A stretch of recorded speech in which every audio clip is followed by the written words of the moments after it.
Un mois après les épreuves du bac, les résultats se font toujours attendre. Un retard qui s'explique par le processus assez long auquel ces examens sont soumis. C'est ce qu'explique le directeur du Centre national des examens et concours de l'éducation, interrogé par Soumaïla Fani. Les épreuves écrites du baccalauréat session de juin 2023 se sont déroulées du 18 au 22 juin dernier. Un mois après, les candidats sont toujours en attente de leurs résultats. Une impatience qui, selon le directeur du CNCE, se comprend. Mais il précise qu'il est utile de savoir que ces examens sont soumis à un processus assez long qui demande beaucoup d'attention et de précaution surtout. Après les épreuves écrites, il y a la réception et le classement des copies. C'est une phase très importante parce que c'est à partir de ces deux phases-là qu'on va déterminer, qu'on va apposer sur chaque copie un numéro d'anonymat. Le port de numéro d'anonymat est immédiatement suivi de la découpe des en-têtes. C'est après ces phases-là que les feuilles sont mises à la disposition des correcteurs. Les correcteurs, quand eux aussi terminent, il y a une autre phase qui commence, c'est celle du port des notes dans la machine. Après le port des notes, il y a une première vérification. Après cette première vérification, il y a une deuxième vérification qu'il faudrait faire. Donc, après cette deuxième vérification, nous avons les tendances et les statistiques.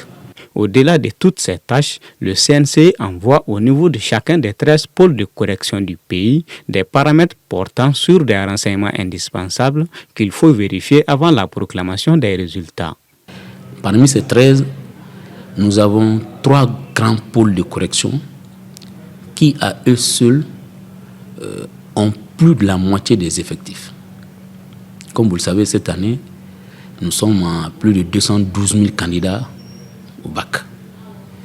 C'est pas facile à traiter. Si vous prenez le pôle de correction de Koulikoro, à ce niveau, nous avons plus de 50 000 candidats. Parce que ce pôle regroupe les académies de Koulikoro, Kalabankoro, Kati et Djoila, avec de très gros effectifs. Donc il faut qu'on leur donne le temps de vérifier afin qu'il n'y ait pas de déchets après. Vous prenez le pôle de correction de Bamako-Rive droite, c'est plus de 37 000 candidats. Vous prenez le pôle de correction de Bamako-Rive gauche, c'est plus de 36 000 candidats. Une autre raison de ce retard de résultats se situe au niveau de la coïncidence des travaux avec la fête de Tabaski. Le jeudi 22, le bac a pris fin. La semaine qui devait suivre, c'était la fête de Tabaski.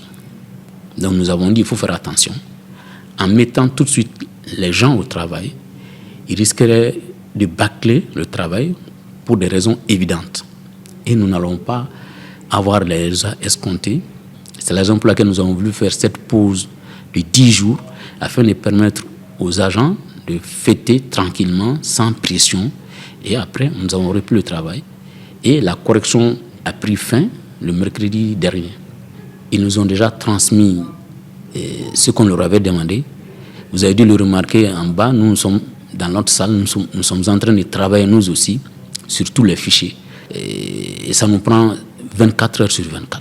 C'est 3 équipes qui se relaient sur ce travail-là.